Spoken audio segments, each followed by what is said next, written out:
আমলা, প্রকৌশলী, পুলিশ কর্মকর্তা সহ ২ শতাধিক সরকারি কর্মকর্তার তথ্য অনুসন্ধান করছে দুদক, যাদের নামে অবৈধ সম্পদ, প্রকল্পে দুর্নীতি, ক্ষমতার অপব্যবহার সহ বিভিন্ন অভিযোগ রয়েছে সংস্থাটির কাছে। তবে গত ১ বছরে অনুসন্ধান কার্যক্রম থেকে দায় মুক্তিও মিলেছে অনেক কর্মকর্তার। দুদক বলছে, অভিযোগের দালিলিক প্রমাণ না করতে পারলে অব্যাহতি দেওয়া হয়। এই বিষয়গুলো নিয়ে আমরা কথা বলবো। আমাদের সাথে সরাসরি এখন যুক্ত হচ্ছেন সাবেক সচিব জনাব এনাই খান।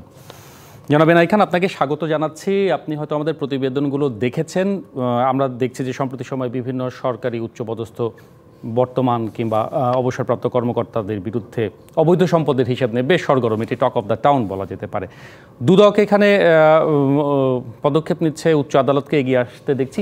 যদি দুদকের পদক্ষেপের প্রসঙ্গে যদি শুরুতে আপনার কাছ থেকে জানতে চাই, দুদক এখন যেভাবে অনুসন্ধান চালাচ্ছে, আমরা দেখলাম যে প্রায় ২ শতাধিক সরকারি কর্মকর্তার তথ্য তারা অনুসন্ধান করছে, কেউ কেউ দায়মুক্তিও পেয়ে যাচ্ছে। দুদকের পদক্ষেপকে আপনি কিভাবে মূল্যায়ন করবেন?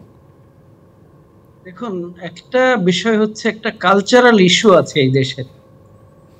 হঠাৎ করে রাতারাতি সবকিছু ঠিক হয়ে যাবে এটা তো বেশিন না, যে মোড়া দিলাম তালা খুলে যাবে, মোড়া দিলাম তালা আটকে যাবে। এটা কালচারাল ইস্যু, ১-২ দিনে কিন্তু হবে না। তবে এটা একটা ভালো পদক্ষেপ। এই যে শুরু করা হয়েছে, এটা যদি কন্টিনিউ করে তো আস্তে আস্তে স্বচ্ছতা জবাবদিহিতা আসবে।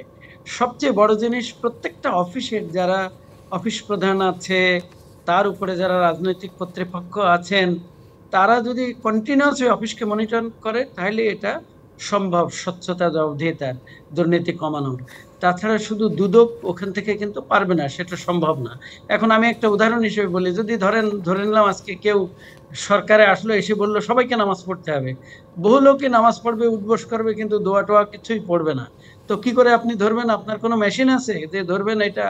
আর ধরেও বা কয়টারে ধরবেন, কয়টারে কি করবেন? সুতরাং স্বচ্ছতা জবাবদিহিতার একটা কালচার তৈরি করতে হবে সরকারি অফিসগুলোতে। সরকারি বলে না, সরকারি বেসরকারি সব জায়গায়, রাজনৈতিক অফিসেও কোনো সন্দেহ নেই এই সম্পর্কে। অর্থাৎ আমি যেটা বলতে চাই, একটা সংস্কৃতি তৈরি করতে হবে, এটা সময় লাগবে। না, দুর্নীতিবিরোধী সংস্কৃতির কথা আপনারা বিভিন্ন সময় বলে এসেছেন। আমরা দেখছি যে হাইকোর্ট একটি রুল জারি করছে যে সরকারি চাকরিজীবীদের সম্পদের হিসাবে এখন ওয়েবসাইটে দিতে হবে। আয়কর নথিতেও তো দেওয়া হতো, সেটি নিয়েও তো অনেক রকম সন্দেহ ছিল। এইরকমভাবে কি স্বচ্ছতা নিশ্চিত করা সম্ভব কিনা, কিংবা সেটি টেকসই সম্ভব কিনা? আমি মনে করি এইভাবে হবে না। কেন হবে না? তার কারণ ইনকাম ট্যাক্সেরও কিন্তু সম্পদের বিবরণ দেওয়া হয়, 14 জায়গায় বিবরণ দিয়ে সারাদিন ওইটা করবে নাকি?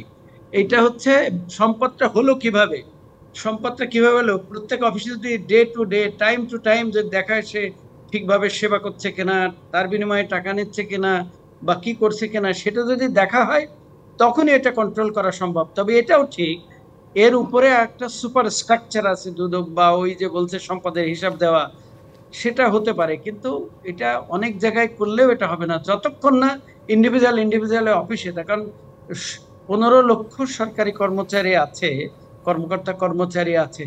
সুতরাং উনি একা দুদককে সামাল দিতে পারবে, তাদেরকে কন্ট্রোল করতে পারবে? সুতরাং এই সংস্কৃতি করতে হবে। তবে একটা আশার কথা, মাননীয় প্রধানমন্ত্রী বলছেন যে এর আগে যদিও ইসে ছিল, ম্যানিফেস্টোতে ছিল, কিন্তু এবার বলছেন, এবং আমি পরোক্ষভাবে শুনেছি নাকি ক্যাবিনেটেও এটা আলোচনা হয়েছে, এবং কোনো মতেই আর ছাড় দেবেন না, কড়াকড়ি করবেন। এই কড়াকড়ি করলে কিন্তু সম্ভব। আমি দেখি যে দক্ষিণ কোরিয়াতে কিন্তু এরকম দুর্নীতি ছিল, দক্ষিণ কোরিয়াতে নানা রকম সমস্যা ছিল, এখন তো স্বচ্ছ হয়ে গেছে সেই দেশ। নগদের কাছে সব গ্রাহকই প্রিয়, তাই তো সারা দেশে ক্যাশ আউট চার্জ সবচেয়ে কম।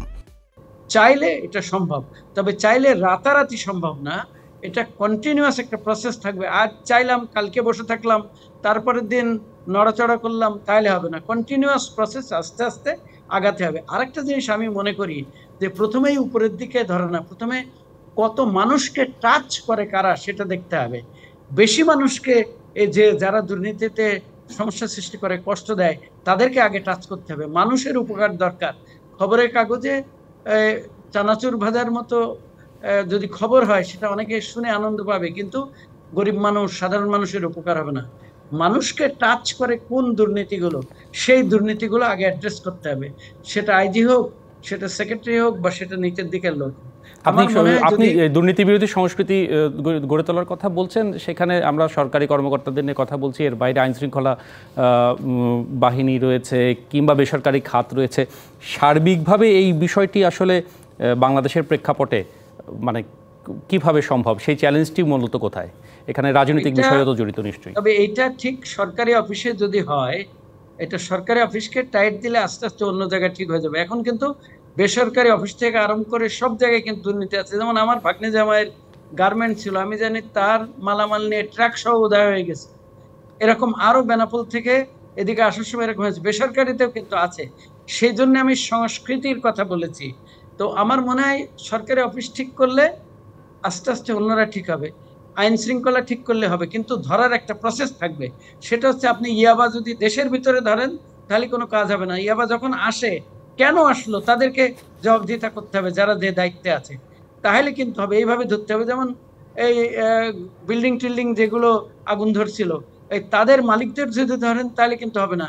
যারা এর অনুমোদন দিয়েছে তাদেরকে ধরতে হবে আগে, তাহলে কিন্তু গোড়ায় কেটে দিতে হবে, মূল কেটে দিতে হবে, দিলে এটা হবে। তবে এটা কন্টিনিউয়াস প্রসেস থাকতে হবে, এটা অফ অ্যান্ড অন করলে হবে না, সিলেক্টিভ হলে হবে না, এটা হতে হবে কন্টিনিউয়াস প্রসেস। তবে আমি মনে করি যে উপরের দিক থেকে না, উপরের দিক থেকেও ধরবে, কিন্তু সাইমালটেনিয়াসলি একেবারে ইউনিয়ন পর্যায় থেকে শুরু করতে করতে উপরের দিকে আসতে হবে, তাহলে মানুষের সাপোর্ট পাওয়া যাবে। সংস্কৃতি একসাথে আপনি যদি এই যে 15 লাখ আছে, আপনি যদি লাখখানি ধরেন, তখন কিন্তু দেখা যাবে যে সরকারের বিরুদ্ধে এরা চলে যাবে, এরা পছন্দ করবে না। আমরা দেখেছি, আমরা যখন জুনিয়র অফিসার ছিলাম, যখন গোলমাল হতো, পুলিশ নিয়ে গেছি, 2 দল মারামারি করছে, তখন পুলিশে যখন এক দলকে বা পিটানো শুরু করছে, তখন দেখা যায় কি 2 দল মিলে আমাদের পরে ইট মারা শুরু করছে, পুলিশের ইট মারা শুরু করছে। এটা কিন্তু আমার নিজের চোখে দেখা। সুতরাং বেশি যখন ধরা পড়বে তখন এটা পছন্দ করবে না।